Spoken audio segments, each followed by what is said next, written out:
Tonight, a call to remove American liquor from shelves again. Doctors express their opinions on the province's involuntary addictions treatment plan. And more testimony about the night Misha Pavlik died. Live from our studios in Regina, this is CTV News. Good evening. The NDP opposition is calling for American liquor to again be removed from Saskatchewan store shelves. It comes after U.S. President Donald Trump abruptly ended tariff negotiations with Canada, upset about an Ontario anti-tariff advertising campaign airing in Republic states. Wayne Mantika has more.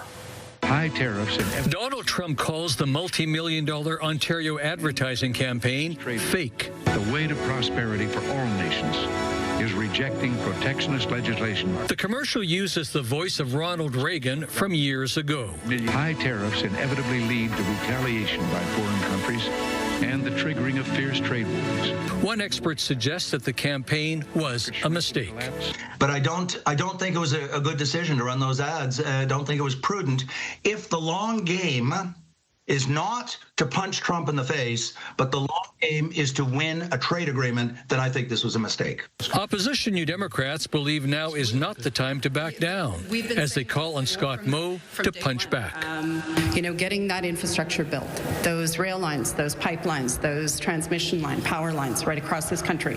Let's take that American booze back off the shelves for a start and show that we are not going to take this lying down.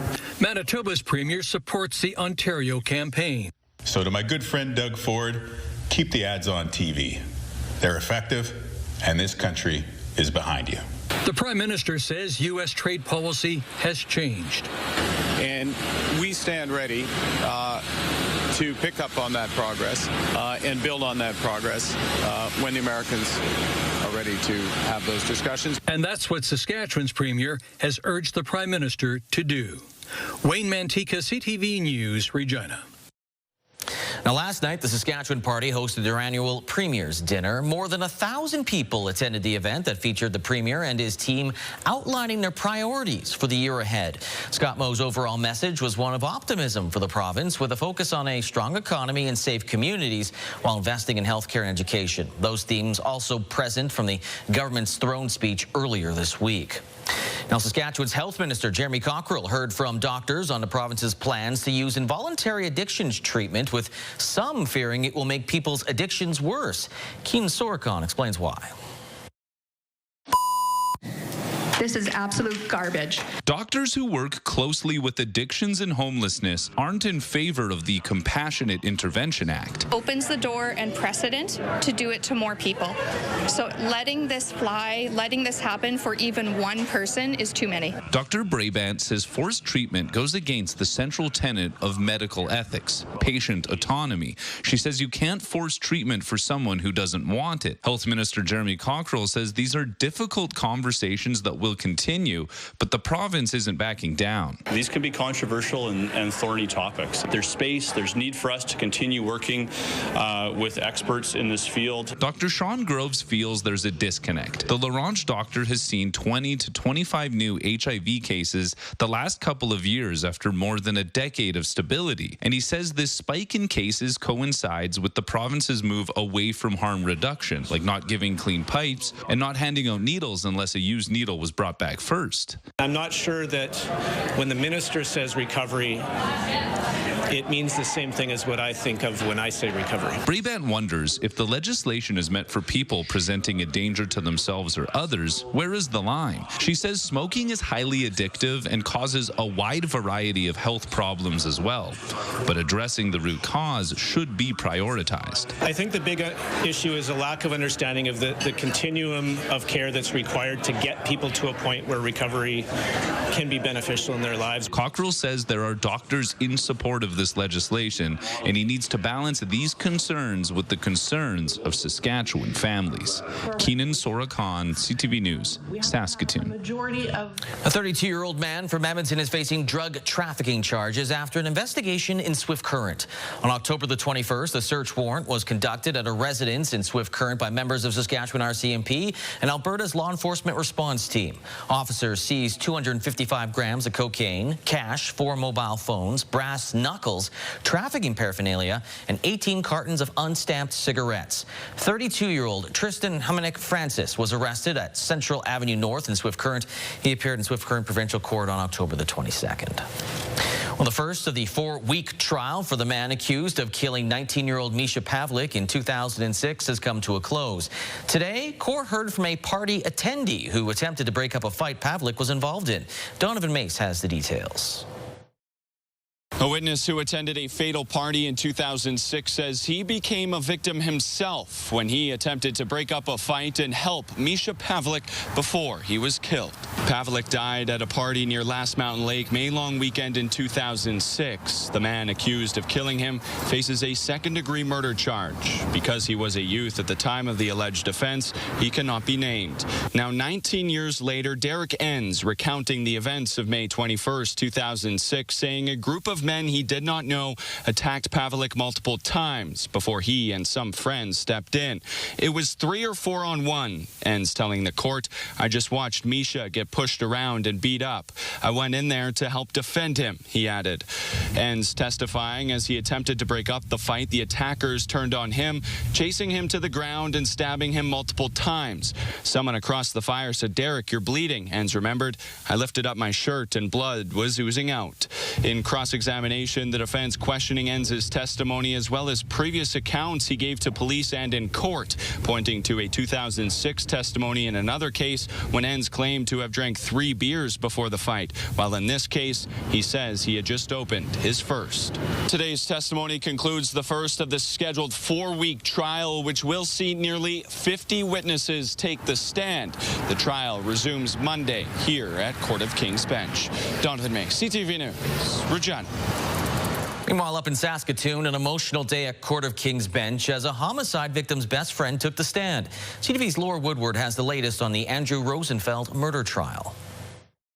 Nikera Brown's friend, whose identity is protected by a publication ban, appeared hesitant to talk about Brown's involvement in the Terror Squad street gang. Brown was found shot dead on November 15, 2022, inside her home on Avenue P South. Her boyfriend, 28-year-old Andrew Rosenfeld, is charged with second-degree murder. During his trial, court heard the night of her death, Brown planned to go on a mission to confront a fellow gang member believed to have disrespected the gang. When the defense pressed the witness about the mission, she grew emotional and agreed she didn't want to say anything that would tarnish Brown's memory. The witness often made eye contact with the Crown prosecutor and the judge to confirm whether she had to answer the defense's questions. She testified she didn't feel safe talking about the Terror Squad. Well, we've known each other our whole lives, actually. In this interview with police, hours after Brown's death, Rosenfeld said he bought Brown a ring. About a ring, I guess, as you can say that. Like, you wanted to marry her? Yeah. So you're in love with her? Yeah. You did love her? Yeah. But you love her, obviously. I can see that. Yeah, I do. Rosenfeld's trial is scheduled to continue next week. Laura Woodward, CTV News, Saskatoon.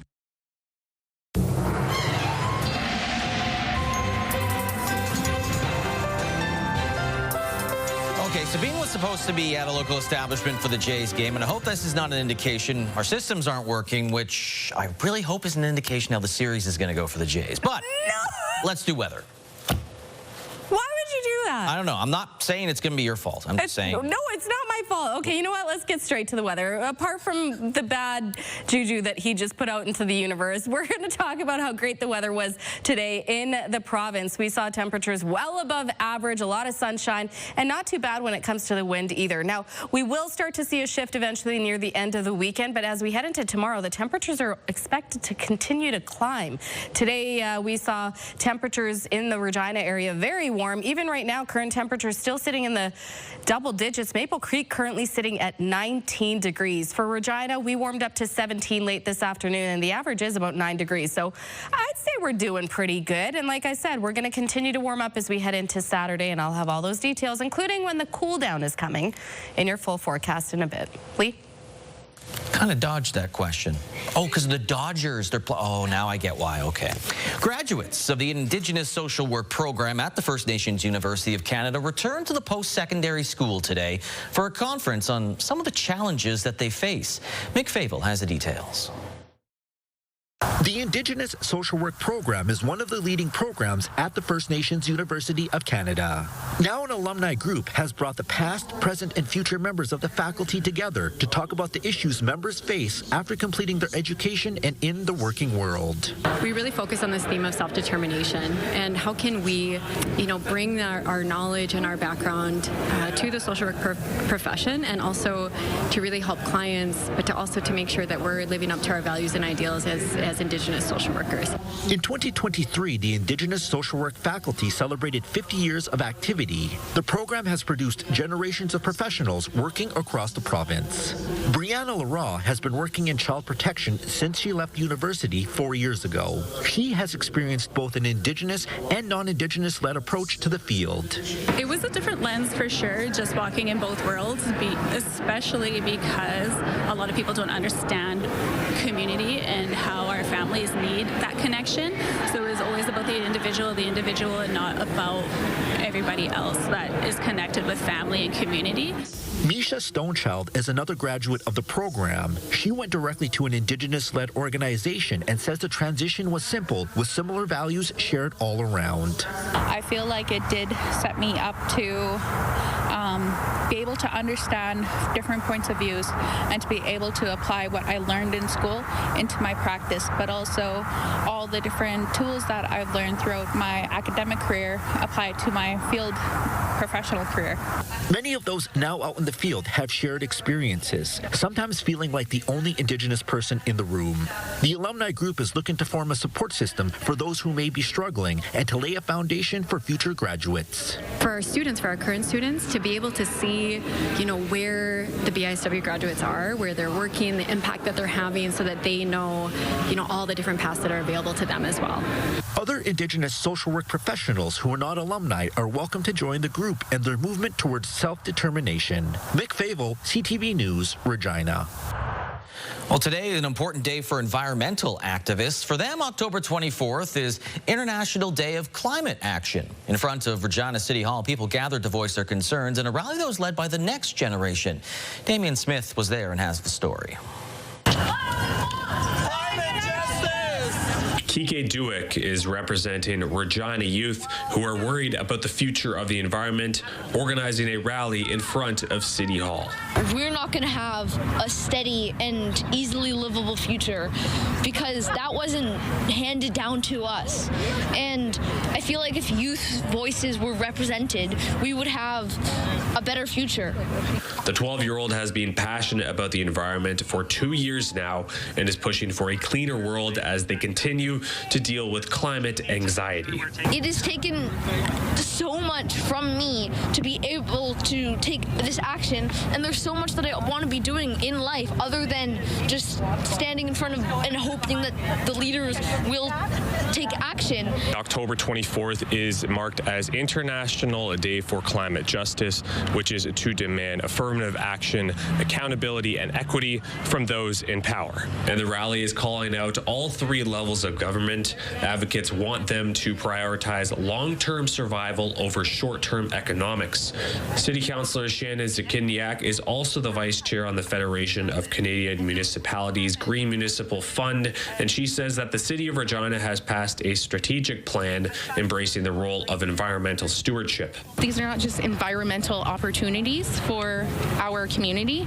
This is the way that we can protect our energy-based economy in the future. If we transition to, like the rest of the world is, into greener sources of energy, we can protect our energy economy and make sure that it continues to succeed in the future. Those at the rally are concerned about the impact that natural disasters may play in Saskatchewan, believing that wildfires, floods, and droughts are no longer a distant threat, hoping that action is taken to address the climate crisis now before the situation gets even worse. Damian Smith, CTV News, Regina. Still ahead, more on the U.S. halting trade negotiations. And after 33 years behind bars, hope for a man who maintains his innocence.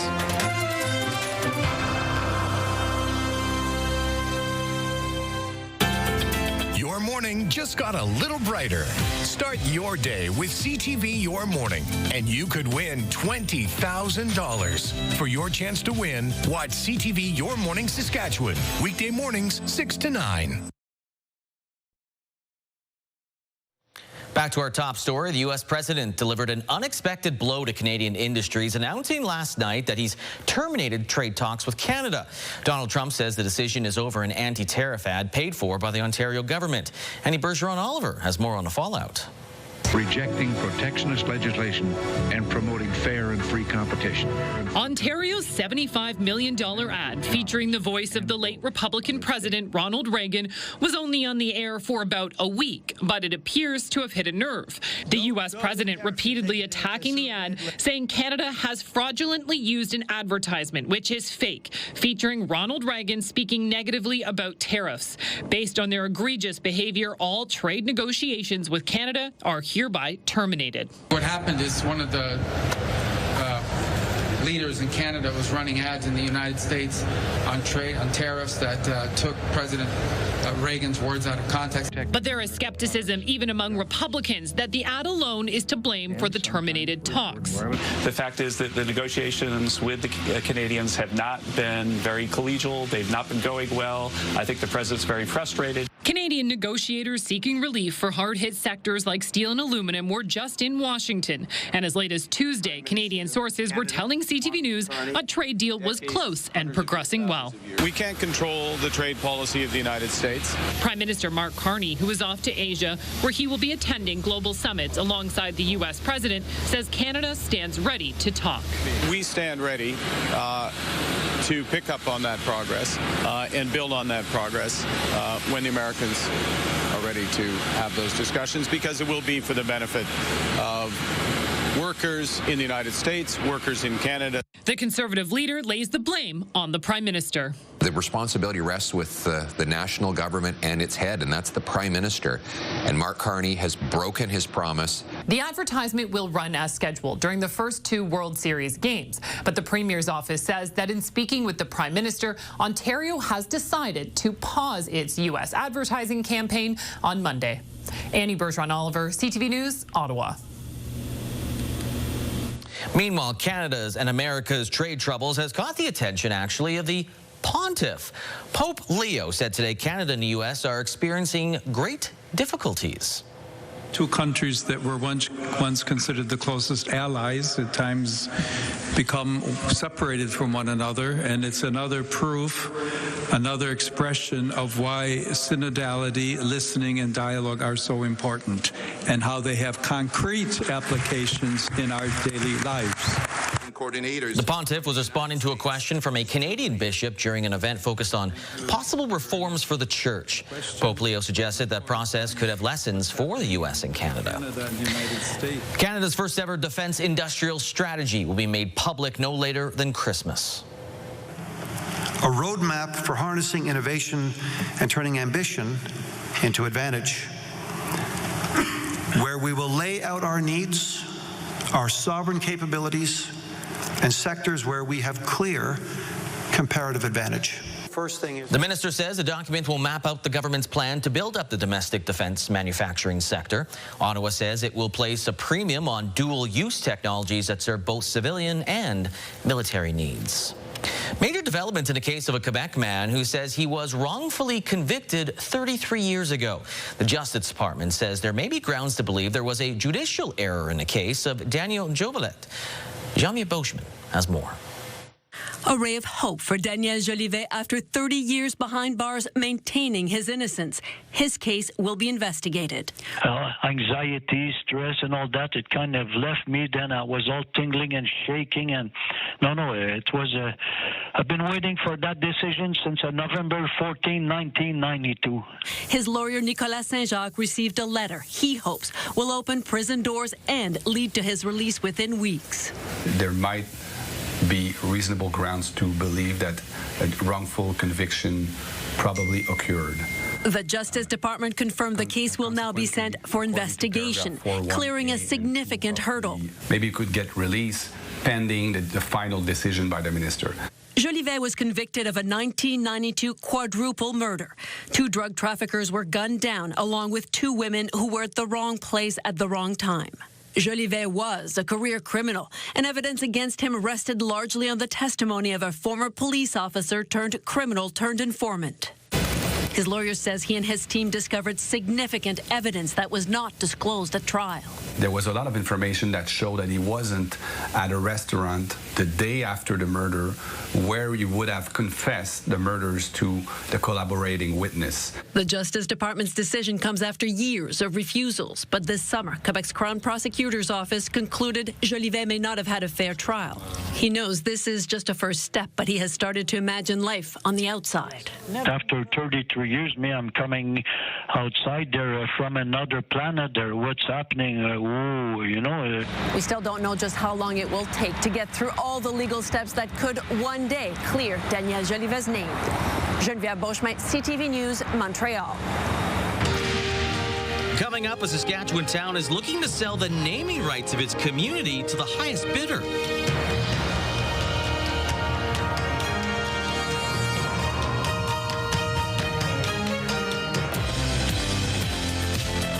Your Morning Saskatchewan, we're gearing up for Halloween. We're talking everything from spooky stories, safety, to an on-location haunted house. Tune in, Saskatchewan. It all starts at 6 a.m.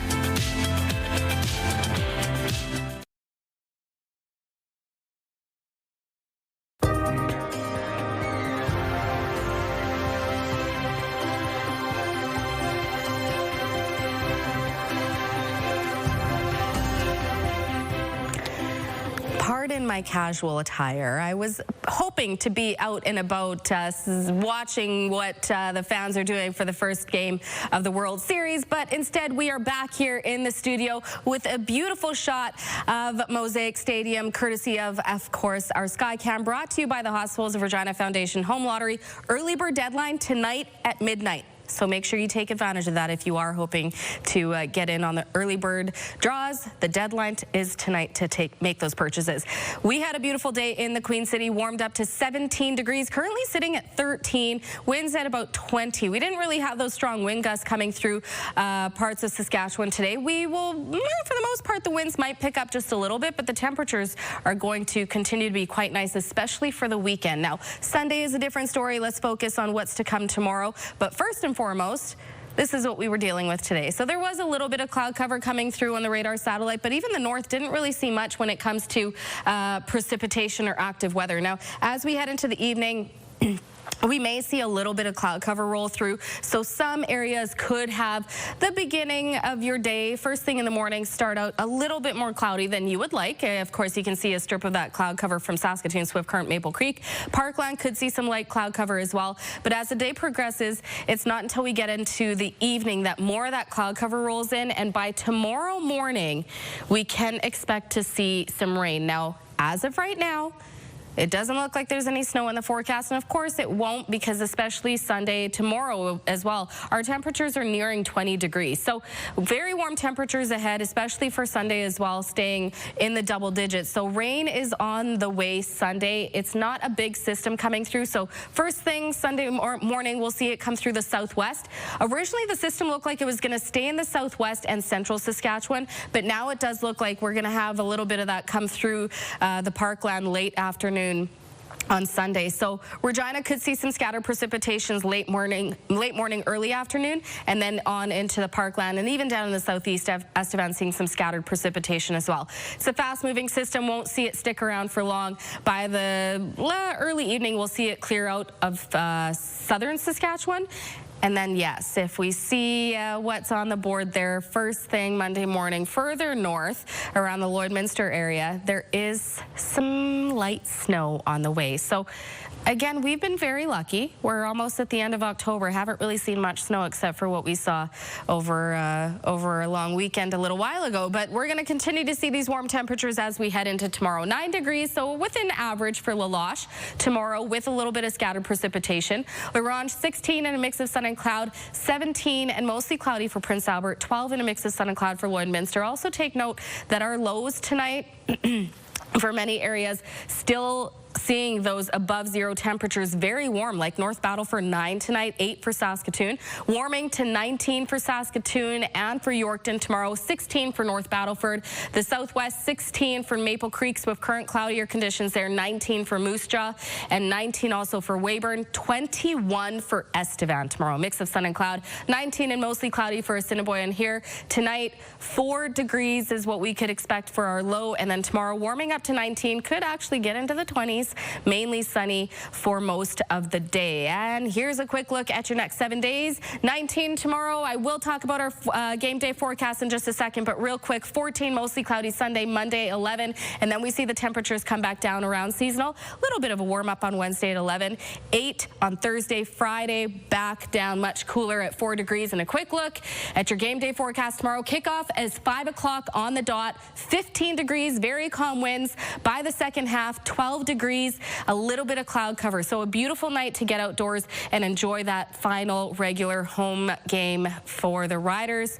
And I guess that's my cue now to come back in here. Also, you're an MVP for filling in for me. Oh, no worries. And that's that reminder, that's the last regular season home game, but it's not the last home game. And that's why I said regular season, because we got a game, a very important game on November 8th. Yeah. All right. Thank you, Sabine. You bet. Where's that game? Mosaic Stadium. Also, Brandt Center. It's common for arenas and stadiums to sell their naming rights, but now a Saskatchewan town is trying the same thing in what's being called a Canadian first. The small town of Duck Lake is putting its own name up for sale. Stacey Hine has more on this unprecedented move. Duck Lake, a historic town home to just under 600 people. It's located about 90 kilometers northeast of Saskatoon. And for the right price, it can be renamed. The town is inviting businesses to bid for its naming rights. Mayor Jason Anderson says he got the idea after seeing a stadium in the U.S. sell its name for millions. So I thought, you know what? Why not? Let's give it a try with the town's name. Anderson says the goal is to breathe new life into the community by funding much-needed upgrades to roads and other infrastructure. Part of his sales pitch, it puts a corporate name literally on the map. Their name would be on GPS.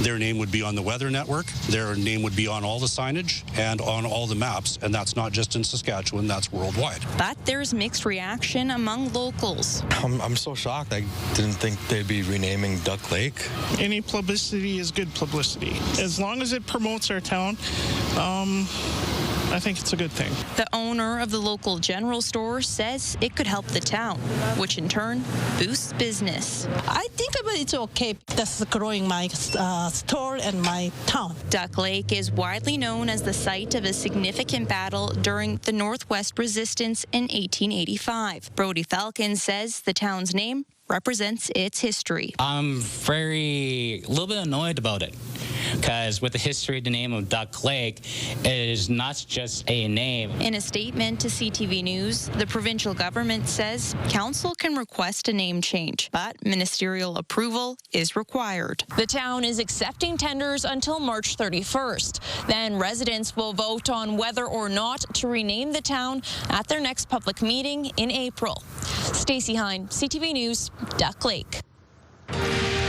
Still ahead, provincial pride is on the line yet again in the PFC Junior Football Championship game.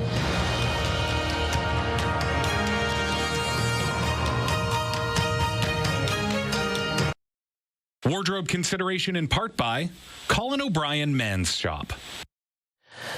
The Riders have released their depth chart for tomorrow's regular season finale against the BC Lions, and while some starters are back, including Trevor Harris, AJ Ouellette, Micah Johnson, others are not, with 3 American receivers and a pair of secondary veterans out due to injury. For Mace, this game is about balancing rest with rust with another bye week ahead of the Western Final. We just want to make sure that, we're not too rusty. So, a lot of our guys will be playing this week, and it's good for us. And we're paid to play an 18-game schedule, and this is number 18, so let's go play. I've talked a lot about this year about playing our best football as the year winds down, and now it's time to put up or shut up. We better be playing our best football, and so but BC's no different. Whenever you step on the field, no matter what, you always want to be dominant and you want to execute well at a high level, have lots of fun, play free, not be thinking, be more just reflexive out there, just letting it rip and taking what the defense gives you. As for the Lions, a win would secure second place in the West, hosting Calgary in the West semifinal. A loss, and they could finish anywhere from second to fourth in the division. Rider game isn't the only big football game in Regina this weekend. On Sunday, the Regina Thunder will host the Saskatoon Hilltops in the Prairie Football Conference Championship. Carter Ashman waggles out to the right to hand it off. The Borst breaks a tackle, and he's at the 20, 15, 10, 5. He's in for the touchdown. Will be the fifth straight season Saskatchewan's two PFC teams will face off in the final. The Thunder came out on top last season with a 24-19 victory in Saskatoon. This year, the teams each won a game on the other team's field. We're at the top of the conference, the two of us, every year. This is the 5th year in a row. We're in the conference championship, and we grew up with these guys playing like provincial ball and stuff. Like, we all know each other, and that also makes it exciting. We've never ever been back-to-back champions. Every time we play the Hilltops, there's a lot of juice flowing or energy flowing and stuff like that. It's not easy. He always does a good job getting them ready to go. The 2025 PFC final goes Sunday at Mosaic Stadium. Kickoff set for 1 o'clock. Well, instead of history, it was heartbreak this afternoon at Leibel Field for the University of Regina Rams football team.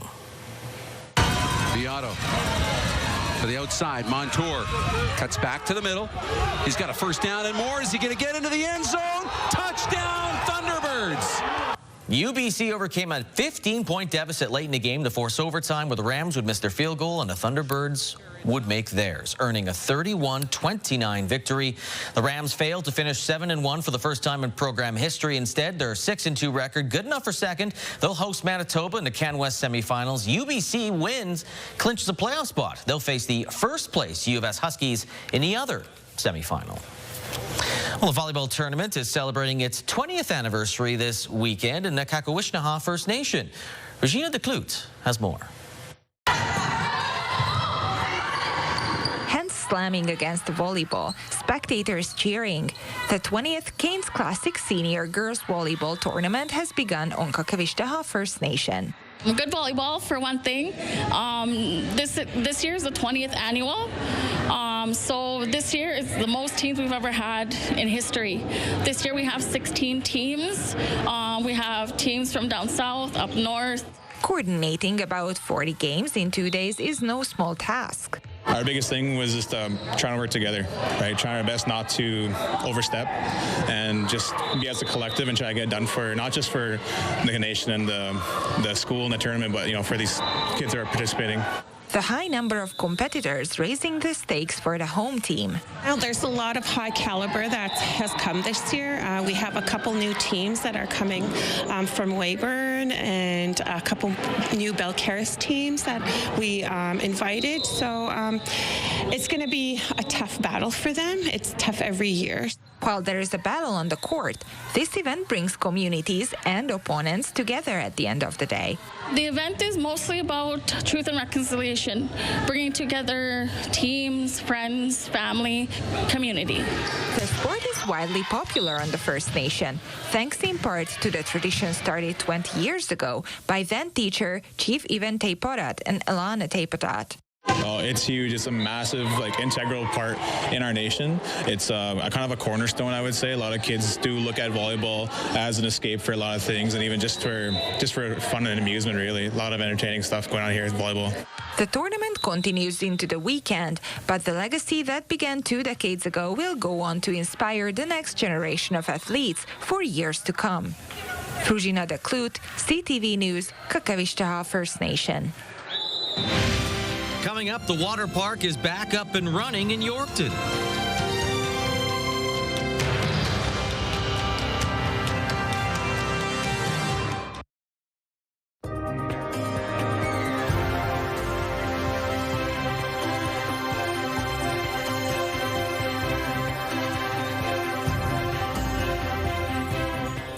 All right, welcome back. Let's take a look at what your rural forecast is looking like heading into tomorrow. Hard to believe, again, last weekend of October, and we're seeing these temperatures nearing 20 degrees. 19 degrees for Watrous tomorrow. Could see a little bit more of that cloud cover to start the day and eventually start to see a little bit more sun coming through later in the day. But 19 for Watrous, 17 for Melfort, Hudson Bay, Wynyard, Outlook, 15 for Spiritwood and Kindersley, seeing a mix of sun and cloud there. 14 for Meadow Lake, mainly sunny, and Lloydminster, mainly sunny, and 13 degrees. Closer to the southern border, temperatures remaining within that same range. Many areas expecting to get up to the 19-degree mark, like Lumsden, Pilot Butte, Cornack, could actually get up into the 20s.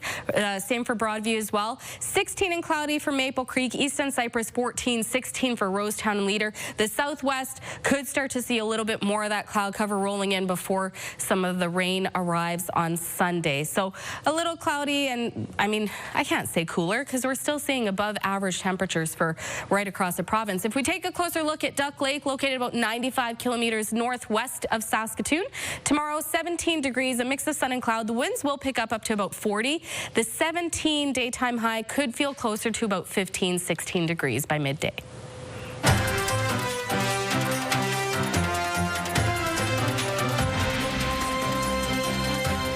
Fans of swimming in Yorkton can finally enjoy their indoor pool again as the Access Communications Water Park is open.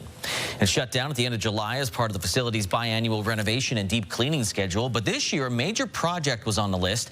The pool's filtration system served its time and needed an update, switching from ozone to a UV-based filtration system, which will hopefully last for more than 20 years.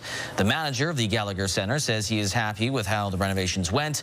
Other than a slight delay towards the end of the schedule, everything was according to plan, and it did remain on budget. I know I've taken quite a few walks through the water park here in the last week or so, and I'm already noticing a difference in the clarity and just the cleanliness of the water. So I'm happy to, or looking forward to some of the feedback we get from our patrons on what their opinions are on it.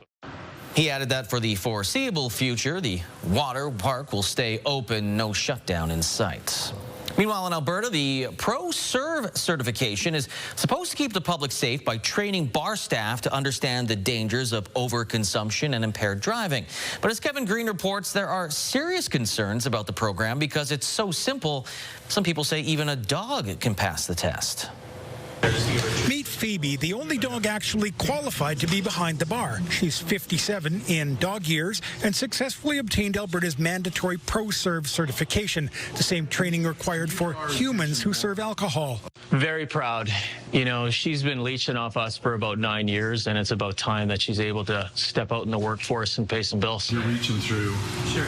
All joking aside, Phoebe's certification raises serious questions about the integrity of the system managed by the Alberta Gaming, Liquor and Cannabis Commission, which is why Cognizance, a training and assessment security company, recruited Phoebe to challenge the test. We think of how long this program has been in place. We need the systems to be checked to make sure it's meeting the intent. Otherwise, it ends up just being a tax on the time and the money of Albertans. Phoebe's owner used AI to take and pass the test. That it can be so easily fooled is no big shock to those working in the industry. Do you know, not particularly surprised. It's unsupervised, so anybody could do it. I could send it over to my mum in Scotland and she could complete the course for me. ProServe testing is designed to ensure those working with alcohol understand their legal and safety requirements. If tests can easily be bypassed, that's a big problem, says Mad Canada. To hear about situations where the system can be bypassed or cheated, and so people who are getting their certificates really haven't done the work. It's concerning because I think it ultimately puts everybody at risk. AGLC admits it doesn't require identification and expects employers to be sure staff are compliant. In a statement to CTV, a spokesperson wrote, employers are required to maintain accurate personnel records and are responsible for verifying the identity of the individual. AGLC can also revoke ProServe certification, which is what happened after CTV inquired about how Phoebe got hers. Kevin Green, CTV News, Calgary. That can serve a pug of beer, I guess.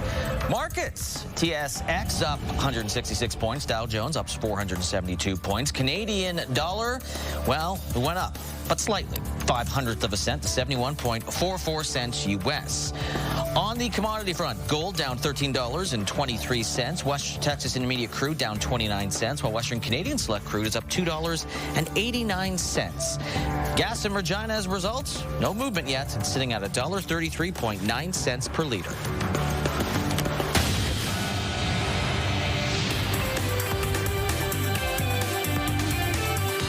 Canada is cutting about 1% of its workforce. About 400 management jobs will be lost. The airline shared the news on the same day it announced it'll start running direct flights to the U.S. from Toronto's Island Airport. Travelers will be able to fly directly to New York, Boston, Chicago, and Washington starting March of 2026. Ottawa's taking aim at Stellantis and General Motors, cutting the number of vehicles the automakers can send tariff-free from the U.S. to Canada. The move in response to both companies announcing production changes, leading to job losses in Ontario. U.S. inflation picked up in September, coming in at 3%, but that was less than expected. The report was delayed because of the U.S. government shutdown. It was supposed to be released more than a week ago. Those are your business headlines. I'm Marilla Fernandez.